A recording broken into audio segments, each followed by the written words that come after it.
With that being said, you big dummies, you getting paid now. Right. Everybody now has an opportunity to pull up their chair and have a seat. For the past year, we've watched Sheryl Swoopes target Caitlin Clark with bizarre claims that she's a 25-year-old playing against teenagers, that her rookie season isn't impressive, that nobody wants to play with her. The attacks seemed endless. Some of your peers, they will recognize, her game, but they won't recognize her impact. Right. How can you separate the two? It's kind of hard, right? I used Jax, you're absolutely right. And I was like, come on, you big dummies. Then Cheryl Miller stepped into the ring. The basketball legend and former Clark coach just delivered a knockout blow on the All the Smoke podcast, calling Swoopes a big dummy and dismantling the false narratives. Miller's putting Swoopes in her place, and her defense of Caitlin Clark reveals something surprising about the future of the Indiana Fever that has fans buzzing with excitement. Are you ready? Let's go. Two-time Player of the Year, two-time National Championship, two-time Tournament MVP, first woman to dunk in an organized game, gold medalist. Thank you for making time. Welcome to the show, Cheryl Miller. Before we break down everything Miller said, have you ever wondered why one of basketball's legends seems so determined to tear down the WNBA's brightest new star? Let's unpack the bizarre crusade. Sheryl Swoopes has waged war against Caitlin Clark from her college days right through her rookie season. Let's also talk about how much more experience that gives you over other players coming in, right? So people say, dang, like he or she's killing them. But you have a 25-year-old playing against a 20-year-old. It all started with Swoopes making wildly inaccurate claims about Clark's college career. In perhaps her most outrageous statement, Swoopes claimed Clark was a 25-year-old playing against 20-year-olds during her time at Iowa. The reality?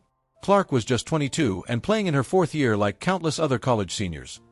When called out on this falsehood, Swoopes backpedaled, suggesting it was just hyperbole related to COVID eligibility rules. A weak excuse that didn't hold water. Caitlin Clark right now probably takes about 40 shots a game. Carry on. I know you like that. Hell yeah. I said that because when she comes to the league, regardless of what team she goes to that has vets on that team, she probably ain't gonna get 40 shots a game. But Swoopes was just getting started. She went on to claim that Clark took 40 shots a game, painting her as a selfish volume shooter. The actual number? Clark averaged 22.7 shots per game. What makes this claim particularly the irony is that Swoopes herself averaged 19.2 shots per game during her senior year, just 3 fewer than Clark. Talk about throwing stones from a glass house. When Clark was closing in on the all-time NCAA scoring record, Swoopes shifted tactics, questioning the legitimacy of the achievement by suggesting Clark needed a 5th year to break it. You asked me about Caitlin. If you're going to break a record, to me, if it's legitimate, you have to break that record in the same amount of time that player set it. Okay. Right? So if Kelsey Plum set that record in 4 years, well, Caitlin should have broke that record in 4 years. But because there's a COVID year and then there's another year, you know what I mean? So she's already had an extra year to break that record. So is it truly a broken record? This was completely false. Clark shattered the record in 4 years, the same amount of time as other college players. Swoopes conveniently ignored that the COVID eligibility rule would have allowed Clark a 5th year, but she chose not to use it. As Clark entered the WNBA, Swoopes boldly predicted she wouldn't dominate in the league. But as Clark began breaking rookie assist records and establishing herself as one of the league's premier playmakers, Swoopes mysteriously went quiet. The numbers speak for themselves. Clark finished her rookie campaign averaging 19.2 points and a league-leading 8.4 assists per game, silencing the doubters and securing Rookie of the Year honors.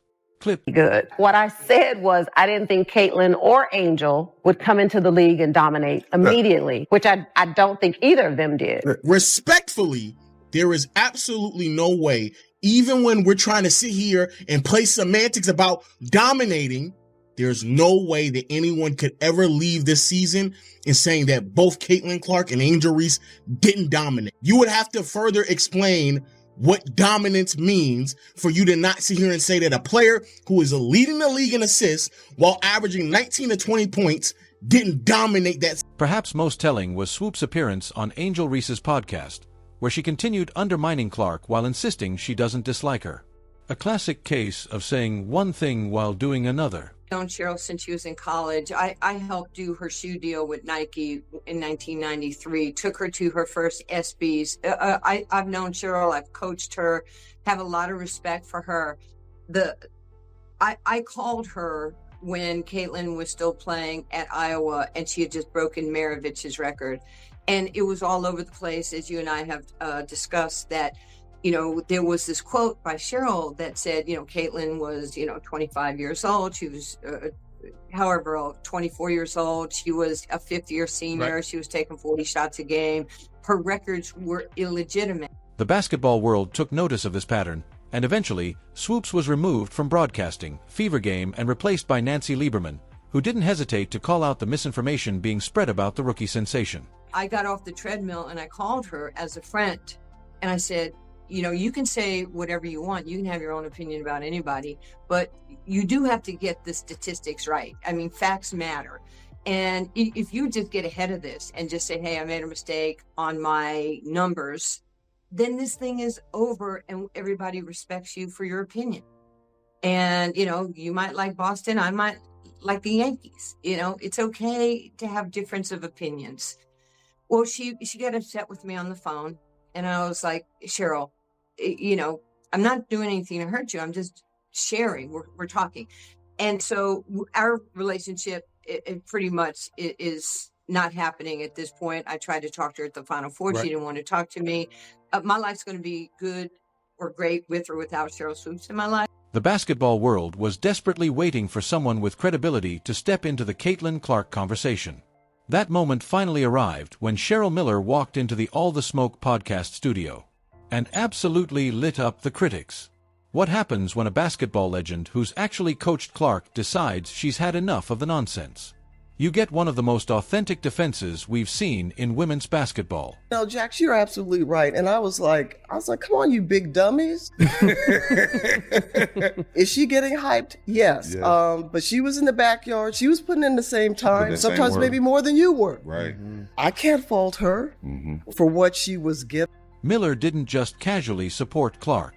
She came with fire and precision that only someone of her stature could deliver.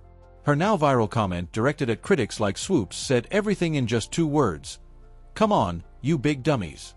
The studio erupted, but Miller was just getting started. She defended Clark's work ethic with the passion of someone who's seen it firsthand. This wasn't just another talking head defending Clark. This was Cheryl Miller, one of the greatest to ever touch a basketball, directly calling out the hypocrisy that's been swirling around the young star. She pointed out something the haters conveniently ignore. Look, as much as she was given, you can't tell me if that door would have swung the other way where she didn't live up to the hype. Right. Come on, folks are still waiting for her to fall. Exactly. Come on. Yep.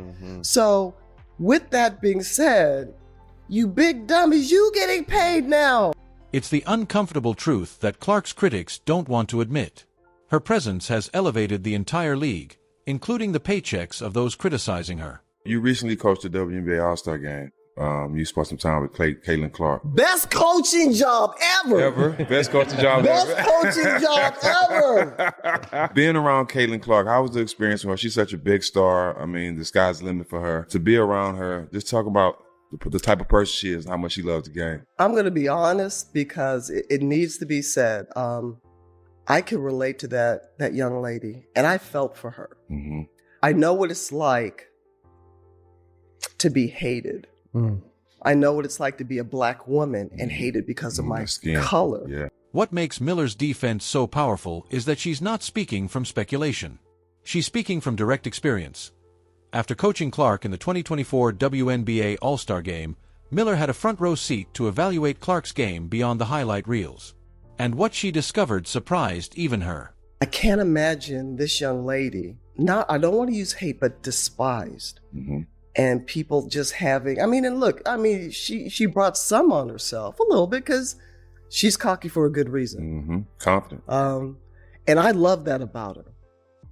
But to watch the dynamics and the media, they had their narrative. Mm-hmm. And I was pleased and proud to see the narrative wasn't the truth. I was pleased and proud to see the narrative wasn't the truth, Miller revealed, effectively dismantling months of media spin in a single sentence. She went deeper, offering rare insight into what makes Clark special. Watching her pass, and I didn't know how talented she was and how well she sees the game in a 3D version. Thinker. Defensively, a lot better than I thought and gave her credit for. So watching her and just spending a little time. And one thing, guys, that I've learned is to step back and let these kids be themselves. Behind Miller's technical breakdown of Clark's skills lies something far more significant. A genuine emotional bond formed in the trenches of Clark's most difficult moments. When the Fever finally secured their first win of the 2024 season, Miller didn't just congratulate Clark. She offered her something almost no one else had: unconditional support when the rookie needed it most. She was getting hit with everything left and right, and I just said, I hugged her. I said, I'm so proud of you. I go, savor this. Use this as a formula. I said, but keep being you. I said, no matter what, keep being you. That embrace between Miller and Clark after Indiana's first victory wasn't just a casual interaction between basketball figures. It was a pivotal moment that revealed just how isolated Clark had felt during the storm of criticism surrounding her entry into the league. Miller recalled the raw emotion of that interaction. I gave her the biggest hug that I could. When she saw me, she was like, oh man, finally somebody who's on my side. She was getting hit with everything left and right. Heavy is a crown that she's wearing right now. Right. And it wasn't something that she anointed herself. It's something that's been placed on her head. And I hope people understand that. But it's everything that she's dealing with. In that vulnerable moment, Miller didn't just offer empty platitudes. She provided the kind of guidance that only comes from someone who's walked a similar path. I'm so proud of you. Savor this. Use this as a formula. But keep being you. No matter what, keep being you.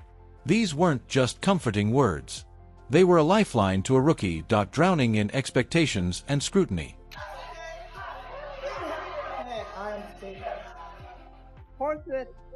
And I gave her the biggest hug that I could. And when she saw me, she was like, oh man, finally somebody I see that's on my side. Right, they could relate. The one thing that I said to her, and she was heading into her senior year, was have fun. No matter all the static, just make sure you find that quiet place. When Cheryl Miller speaks, the basketball world listens, and for good reason. Her voice carries the weight of an extraordinary legacy. 3 Naismith Player of the Year awards, 2 national championships, Olympic gold, and a place in the Basketball Hall of Fame. But Miller's support goes beyond her impressive resume. She sees something in Clark that many critics miss, the exceptional court vision that makes her more than just a scorer. You can set a screen for Kaylin. Kaylin don't need a screen. Kaylin's got great handles. The one thing that I don't think people really appreciate about that young lady's game, she can pass the ball. She can't pass. She got great assists. She the bounce pass is powerful, which is almost non-existent in the game. The one thing that I think people don't really appreciate about that young lady's game is that she can pass the ball. Miller emphasized, highlighting an aspect of Clark's play that transforms her from merely great to potentially transcendent. This wasn't just praise. It was validation from someone who recognizes basketball brilliance when she sees it. I love what they've done for the women's game from the collegiate level to now. And it's working. And it was only a matter of time. And great narratives, great storylines. But now the bottom line comes down to one thing. It's about basketball. And it's about wins. What makes Miller's perspective especially valuable is her unique position at the intersection of player development and media narratives. During the 2024 WNBA All-Star Game, she witnessed firsthand Clark's greatness in real time, and one straightforward observation: she dismantled months of false narratives being created by the old guard about Clark. Advice, if any, did you share in that meeting with Caitlin? Because I know that she spoke very highly of you, got great respect for you. I've known Cheryl for a little while now. I think her energy, that's what I love about her. Like, it's just contagious, and it's fun. The All-Star Game wasn't just about busting myths. It marked the beginning of a relationship that could transform the entire trajectory of the Indiana Fever. When Caitlin Clark nervously called Cheryl Miller coach for the first time, neither woman fully realized they were planting the seeds for what might become the WNBA's next championship powerhouse. I've known Cheryl for a little while now. I think her energy, that's what I love about her. Like, it's just contagious, and it's fun. Long before stepping onto the court together, Clark had been watching Miller from afar with unmistakable admiration. Obviously, Cheryl, she's like one of the pioneers of our game. Just an awesome individual. Her personality radiates. Clark revealed her respect for the basketball legend, evident in every word. This wasn't just polite acknowledgement, T was genuine excitement from a young star who understood the significance of working with greatness. The anticipation only built as the all-star coaching announcement approached. For her to get to coach us, it's super exciting for me. I was super excited when I heard that news, Clark shared, revealing how meaningful this opportunity was hers. But it was their first interaction that truly showcased the potential future of this partnership. Getting to be around those two people that have done so much for the game, for me is super special. Like, there's still two people that I really look up to and idolize and appreciate everything that they've done, and for them to have this moment too and be a part of it, like, it's just super cool. Clark, despite her confidence on the court, approached Miller with the deference of a student meeting their idol. I called her coach, and she said, "I don't know about that. We'll have to see how I do during the game," Clark recalled with a laugh.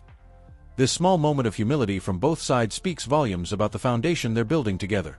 What makes this connection so intriguing for Indiana's future is how clearly Miller sees the championship DNA already present in the Fever. After working closely with the team's core, Miller didn't mince words. Indiana has a very, very bright future. Coming from someone with multiple national championships and Olympic gold, that assessment carries weight that basketball insiders immediately recognize. Holy smokes. What an opportunity. And I was excited, like really, really excited, till I found out that the team I'm coaching wants to beat the brakes off our Olympic team. I'm like, okay, the pressure's on. So now we got a game, folks. We're going to have a game, but it's been fantastic. What impressed Miller most wasn't just Clark's individual talent. It was the collective fearlessness of the entire Fever roster. This is not a team people want to play, Miller observed. Not only are they getting better, but they're confident, and they share no fear.